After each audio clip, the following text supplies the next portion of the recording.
name is Laurence Low. I'm an architect and I live in Penang, Malaysia. I was trained at the Architectural Association School of Architecture in London, and I graduated in the year 1974. So I've been in practice for over 40 years.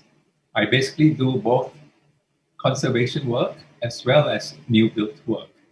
But today I will be basically concentrating on the field of conservation. Ladies and gentlemen, greetings from Penang, Malaysia.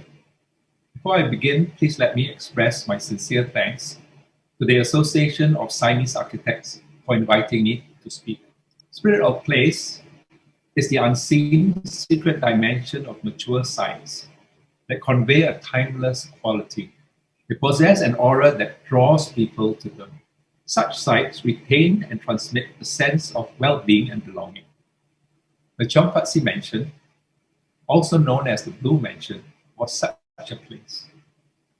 When the title Evoking Spirit of Place was suggested to me, I found the proposition very intriguing because evoke translates as call up spirit from the dead, memories, or energies. Did the organizers actually select the word for this meaning? And were they provoking me? The reference to the Blue Mansion and beyond invites and inspires a fresh reiteration of the subject. The re-examination invites the question, in the light of the significant global shifts today on the subjects of heritage and sustainability, how does Spirit of Place underpin contemporary ideology? Can it exist beyond historic sites or emerge in new designs? I shall return to this question later.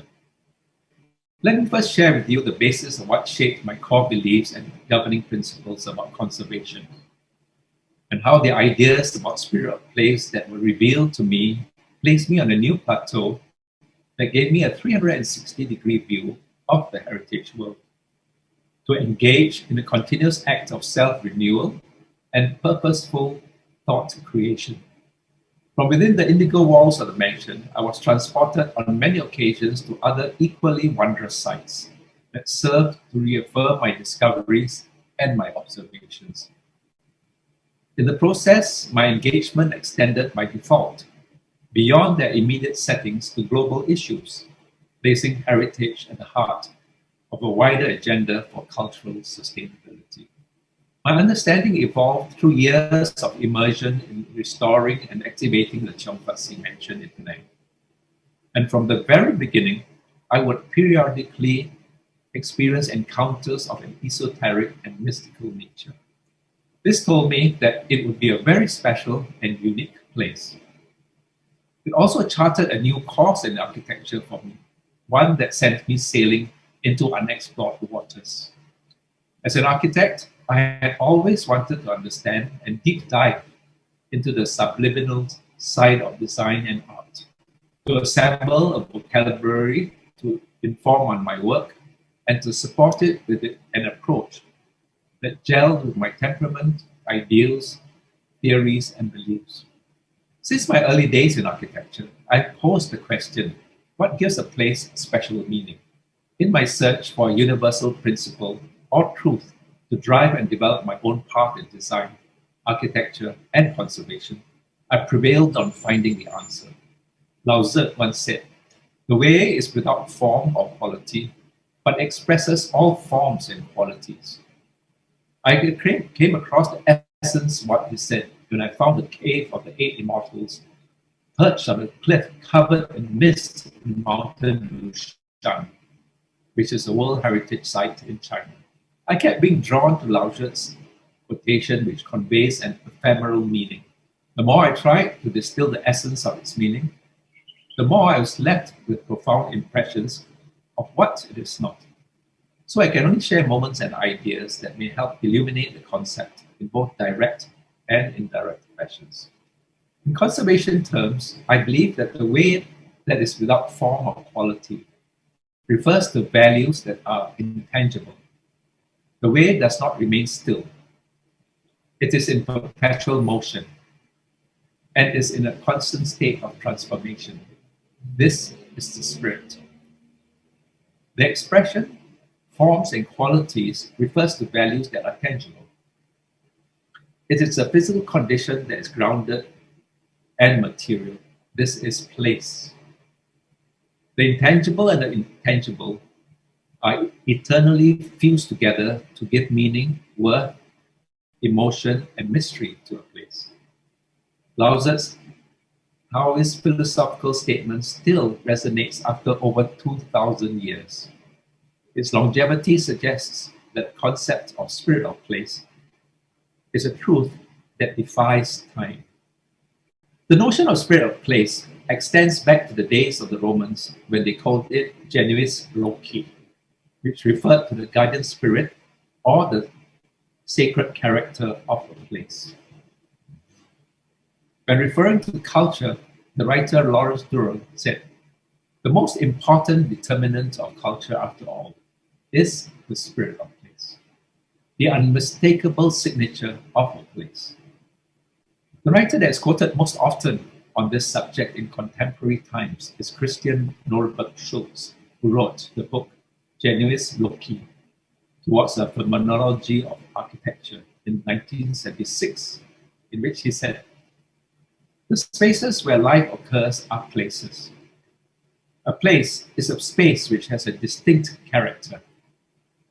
Since ancient times, the genius loci, or spirit of place, has been recognized as the concrete reality man has to face and to come to terms with in his daily life.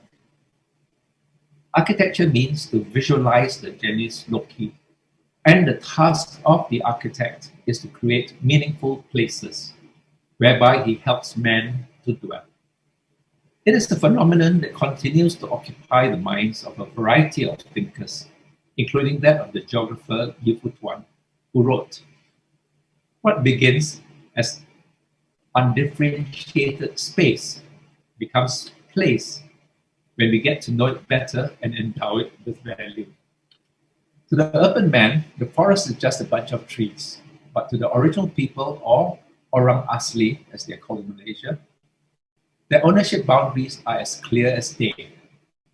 They are marked by tangible and intangible signposts in the form of burial grounds, cultivated fruit trees, clearings, paths, natural landmarks, and spirit shrines, refreshed by way of collective memory, verbal transmission, storytelling, and myths, customs, rituals, and events, even legends from tribal wars. This cultural coding is a language of the earliest form of cultural landscape. This makeshift spirit shrine is a microcosm of the Orang Asli's world that merges with their ancestral world. This is constructed in the image of their existing living environment, complete with a ladder up to the platform that holds earthly offerings to their gods and ancestors. To the Lana people of northern Thailand, the word heritage, or moradok, is a combination of both mind and spirit, and body and form, the tangible and the intangible. The spirit always begins with a story of Mandarin splendor reborn. Blue Mansion holds a special place in time. It has been written into the annals of spirit of place because it has endured against great odds. It's a building that seemed destined to be lost or radically altered. In 1989, the trust that Chong Fat Si created came to the end of its legal life. His last son, who was born in 1916, had just died. The property was put on the market. A small group of friends put a deposit down for the mansion and in time restored the building back to its original glory. The rest is history. Over the next 30 years, the site's public profile grew in stature, blessed with a mystical ability to charm every visitor of every age, size, and origin. It was a living conservation example for the public to touch and feel, to connect with the beauty of its architecture. Its presence helped create awareness and build belief. It became one of the rallying points for the heritage community, first in Penang, and then in Malaysia and internationally. especially after it was recognized by UNESCO in the year 2000. When it won the Most Excellent Project Award, the citation read as follows: "The restoration of the Chong Fat Si Mansion is an exceptional achievement in conserving the historical and cultural heritage of the Georgetown community. History was preserved by meticulously applying extensive research on the architecture, traditional artisan skills, and materials to the restoration. Imported materials to match the original as well as skilled artisans ensured the authenticity of the methodology of construction. When unattainable, necessary skills were revitalized based on research coupled with scientific analysis. The mansion's restoration has had enormous impact and influence on the preservation movement in Penang by prompting the local government to enact strong heritage preservation measures. It has stimulated restoration and adaptive reuse of structures in its immediate vicinity and serves as a model for restoration projects throughout the city of Georgetown and indeed the broader region. What endows a place with value? As more and more kudos were heaped on it, I started to ponder deeply about why and how it happened, and why it seemed to have taken on a life of its own. I started to dissect all the facts and information I had in front of me. I wanted to know what the defining factor was, what differentiated it from other heritage buildings, what were the ingredients and the attributes that imbued it with the life-enhancing, timeless qualities. If you Google today, you'll get almost 348 million results, an amazing statistic. The answer became apparent when I read a statement by the late Jeffrey Barr from Sri Lanka. I realized that the key to timeless quality is the idea that's embodied in spirit of place. So I returned to the observations in my journal and organized them to read as a definition, aided by other references. He wrote, "Buildings inherit meanings from their milieu and acquire meanings through use. A building grows from an appreciation of the site and an understanding of the aspirations of the client." I was given the opportunity to write an essay called "Conveying the Spirit of Place for Asia Conserved Lessons Learned from the UNESCO Asia Pacific Heritage Awards," or Cultural Heritage Conservation Book #1. So I composed this. Spirit of place conveys the cultural essence of a site. In historic sites, it encompasses the meanings of a place accrued through time and through its past and present uses. Expressed through the tangible built heritage, these intangible heritage values give the place its distinct character and aura that draws people to the place, speaks to them, engages their emotions, and often gives them a sublime experience of their surroundings. The concept may be better understood if one alludes to the notion of body and soul. The body is the physical fabric of the heritage site in its original state and setting. The soul, the spirit of place, is the sum of the site's history, traditions, memories, myths, associations, and continuity of meanings connected with people and use over time. Collectively, these tell the story of the place, generates its identity, and give it emotional impact. How does conservation of a physical structure articulate its spirit of place? Primarily, the place has to be true to its history. The truth must be conveyed in the very process of conservation itself, in the heritage site's physical form, in its contemporary use, and in its interpretation and presentation. Cultural essence means meanings accrued through time and through past and present uses. Expressed through the tangible built heritage, the intangible heritage gives the place its distinctive character, and this is exemplified by the images that I've shown you on the slide. I mentioned that the concept would be better understood if one alludes to the notion of body and soul. So how does conservation of a physical structure articulate the spirit of place? Let me go to the mansion and use it as an example. First, it starts with the architecture of the mansion, the physical fabric of the site in its original state and setting. After the mansion was restored in 1995, it proved to be a catalytic project that created awareness, altered perceptions about the worth of heritage, and soul in Penang. It has stood the test of time and exemplifies cultural sustainability. What was the path of recovery? It was through conservation and restoration of the architecture. It was recognized by UNESCO in 2000, as I mentioned. It was accorded the highest award in the inaugural cycle. The citation that I read out to you before captures the essence of the conservation process that kick-started its journey to attaining global status. It was a paradigm Chinese courtyard house transposed to the tropics. And the design I mentioned had a major part to play in articulating the spirit of place. Its unique architecture and eclectic Penang style, borrowing from both East and West, was a new architectural statement at the time of its creation. The heritage values that it embodies lives on through the thoughtful conservation process that took place in the last decade of the 20th century. These are images of the restoration of the Qiannian on the roof ridge, a unique Chinese artisan skill. So in restoring the mansion, we looked at several issues: presentation of original form and structure, the replacement of original fabric to match the existing, use of craftsmen and artisans, preserving historical information sources, and most importantly, maintaining authenticity. This is a sample of the cut and paste ceramic shard work of Chen Yan on the gable end. There was also Scottish cast iron works in the building which we restored back to the original state.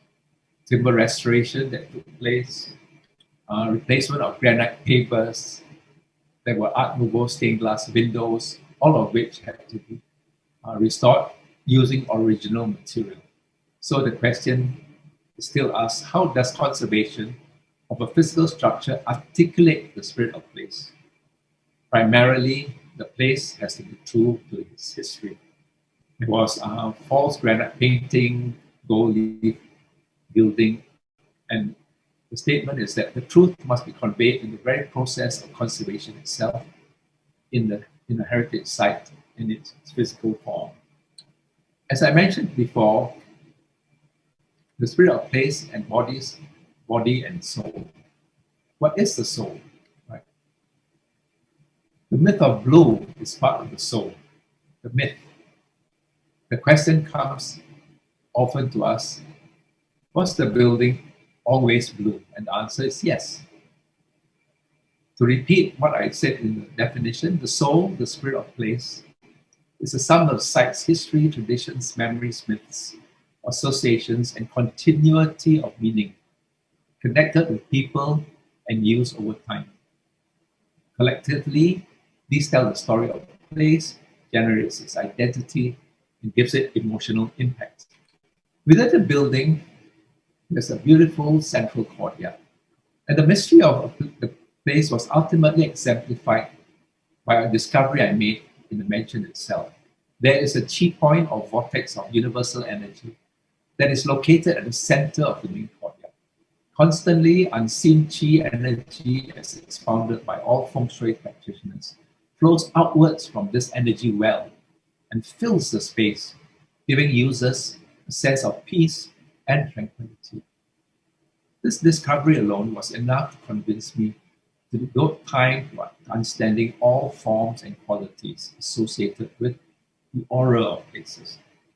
Choosing a site for the mansion was paramount in the mind of the owner, and his Feng Shui Sifu was also taken into the task. It is imagined that they would have looked at many locations and would have walked the site.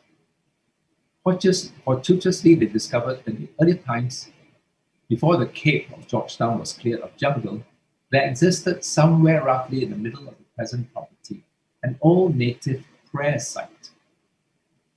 At that position, the Feng Shui Sifu must have felt the presence of a strong qi vortex under the earth, spiraling and rising upwards and outwards into space. This qi point or energy well sits exactly at the central position of the main courtyard, which is here.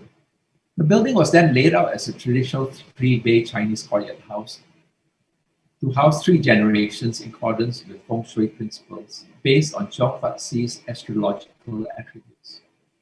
Up till today, the Qi vortex can still be felt and sensed by visitors, and the mansion is continuously blessed by the presence of strong, life-enhancing energy. This imparts an aura that draws people to the place, that engages their senses and gives them a sublime experience of their surroundings. Often when questioned, visitors time and time again are unable to explain why they experience a sense of well-being, assurance, and calm when they stay in the mansion. Find the Qi vortex, find the secret heart, and then build the house. This Feng Shui plan literally shows what is in it. Feng Shui means wind and water. It is an ancient Chinese art of living in harmony with the Earth's environment and its energy lines. Zhong's Sifu harnessed the positive qi or the dragon's breath to moderate the layout of the mansion. For example, the manner in which the rainwater is collected as indicated by the arrows and discharged from the property, the references to main position of main doors, courtyards, windows, etc. They found that the water collection was done in a very, very unique fashion, and it was moderated to go out via the auspicious numbers in the house. But in every building, there's always the question of the person who founded the building himself. Who was Zhong Fatzi? This was a tale about a sin cat, a newcomer to Georgetown. He was known as China's last Mandarin and first capitalist, China's voice consul, Rockefeller of the East, a single-man multinational. And he exemplifies the story of the mansion. He had many, many enterprises. He started the first vineyard in China, the first modern railway, the first modern bank. He was a great philanthropist who donated money to many causes, schools, temples, and churches, and hospitals. Here in the Cape Rock Sea Temple in Penang, he was the major donor, and to honor him, they have created a unique and special room where only his statue is situated. There's a myth about the women he loved, and his favorite woman was his 7th wife, who lived in the house together with him.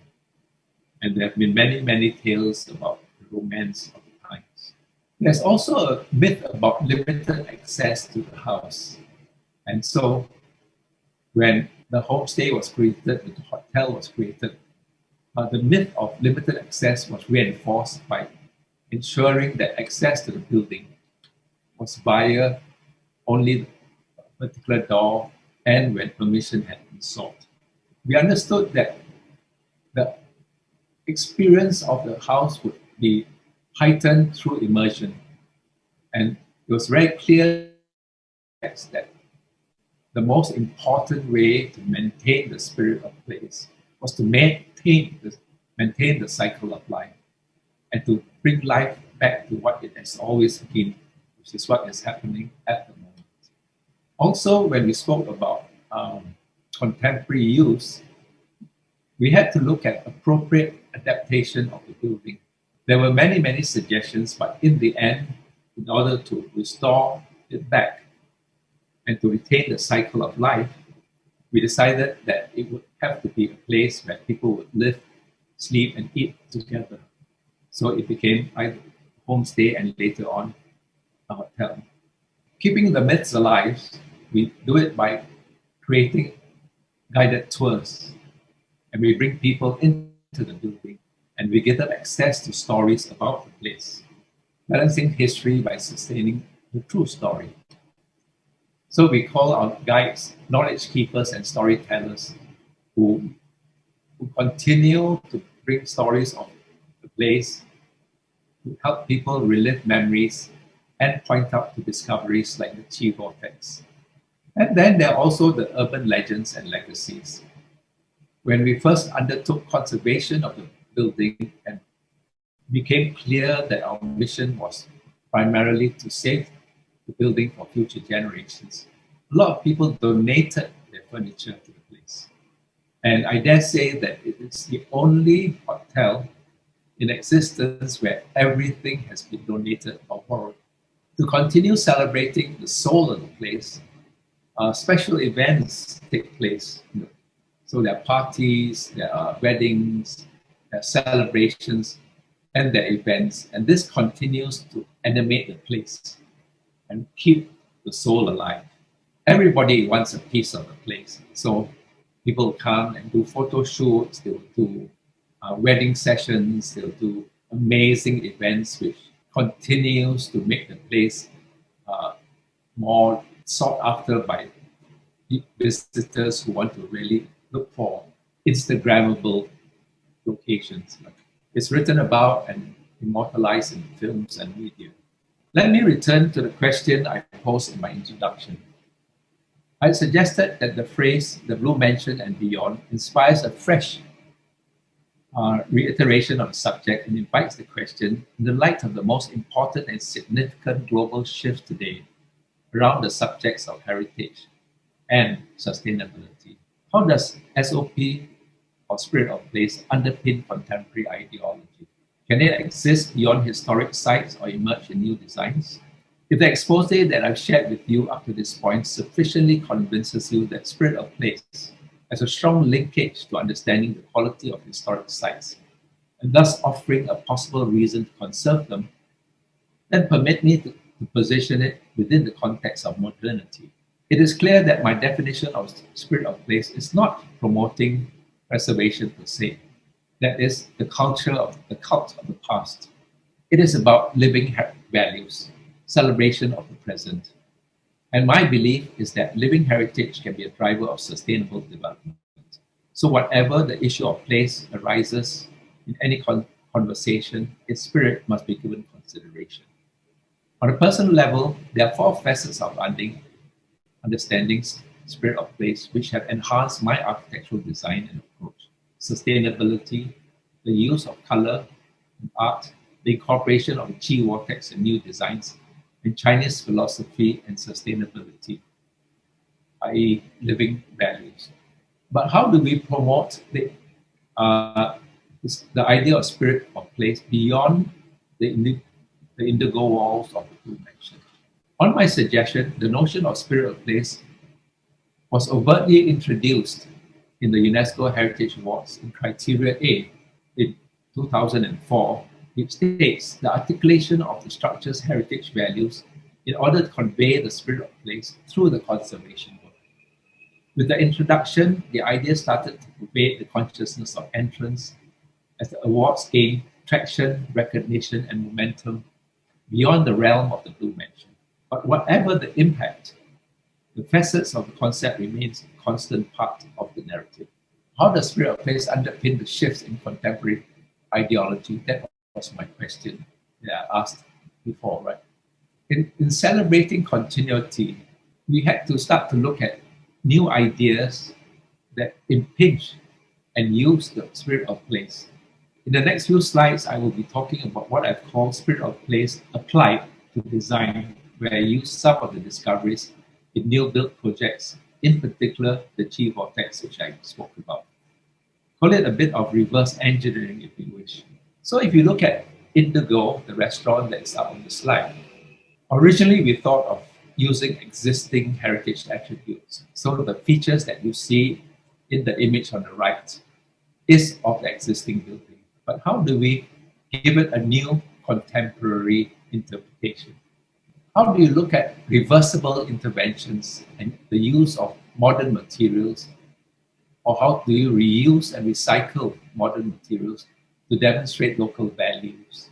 And so in trying to create a restaurant within the old building, we really had to look at a hybrid of new ideas. So to promote an idea of sustainability, we did several things in this design. We recycle paper tubes, which we use as part of the ceiling.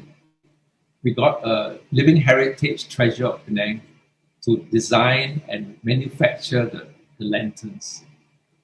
We recycle other materials and to be used in the building to ensure that the carbon footprint is low.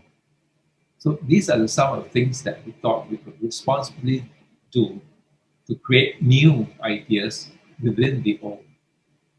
And in the instance of this particular restaurant, which we have called Indigo, we really thought food represents the challenge and to renew the passion of production each and every day. And it represented the need to invent the myths of the truest of heritage, as you can see.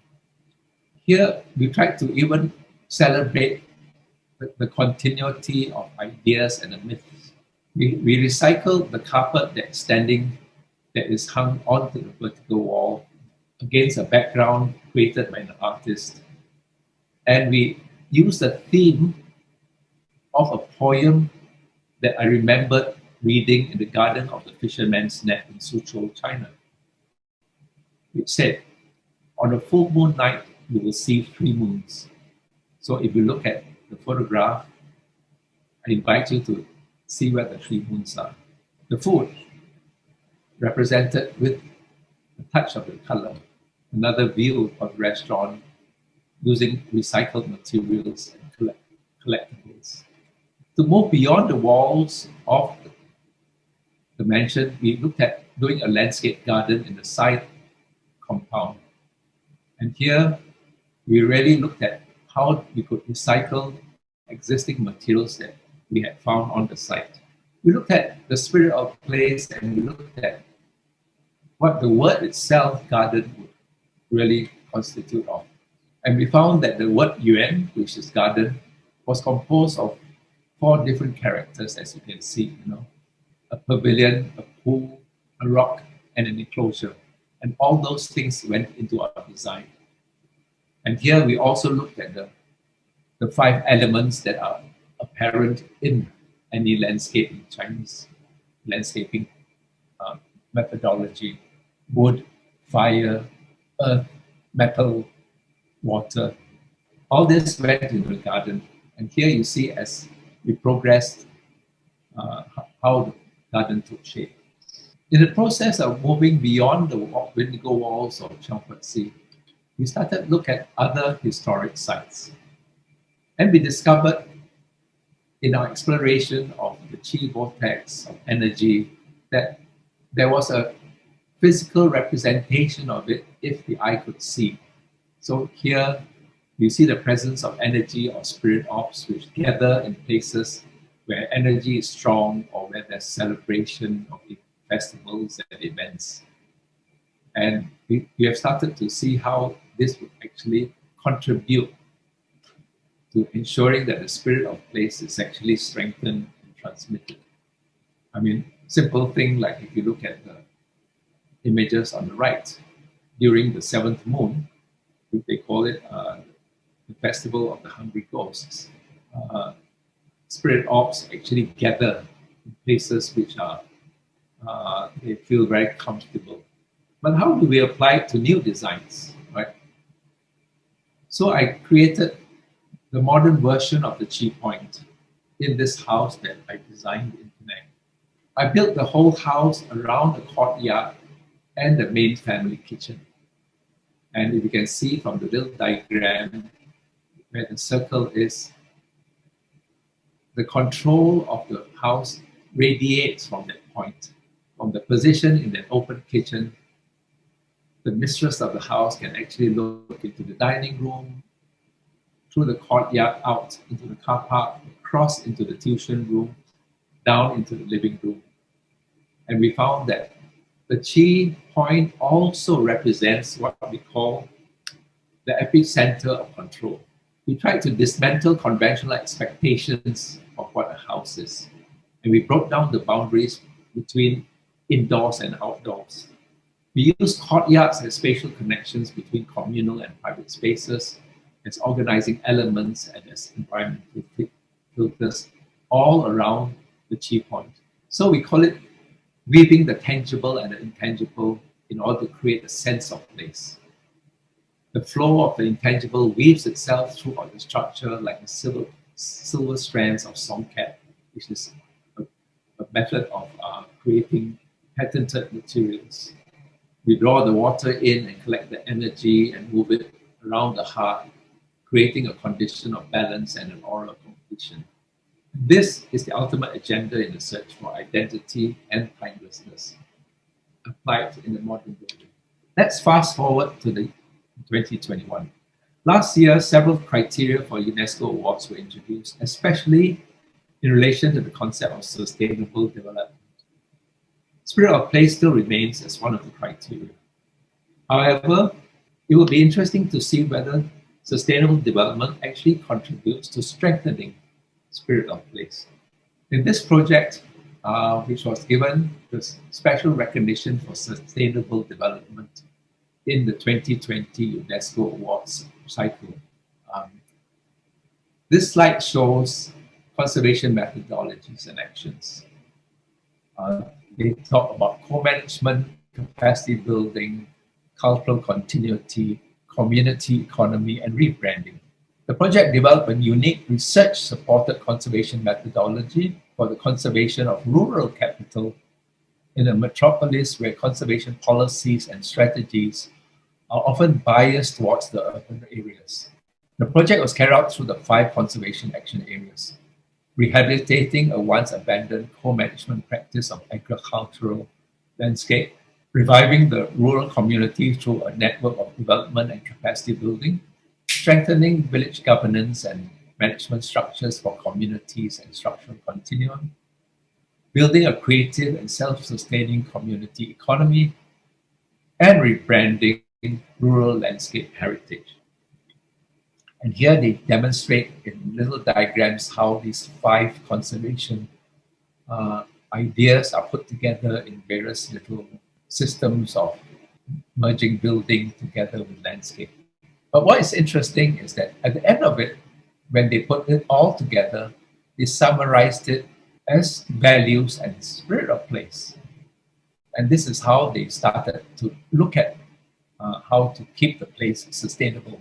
So they look at it as a cultural hub, where they looked at players that coming in, which would be change agents, would be the general public, would be students, would be the consumers, and bringing off-site people onto site. But all of it captured in what they have called the spirit of place. And I think this circle of change is the most clear demonstration of how, at least to me, spirit of place has moved from being specific to a site to looking at a setting and beyond that setting. So at the end of the day, what are we looking at? How are we translating the idea of spirit of place beyond the blue mentioned? I've looked at it all and I've presented ideas, but I would like to leave you with just this last line. To experience the dimension of space and time within the breadth of history, to experience the sensation of timelessness and a sense of oneness, of the way that is without form or quality, but which expresses all forms and qualities. And to me, that encapsulates the whole idea of spirit of place and its way beyond what we see today into a wider context. Ladies and gentlemen, this brings me to the end of my presentation. I'd like to thank you for your time, and I wish you every success in your forum.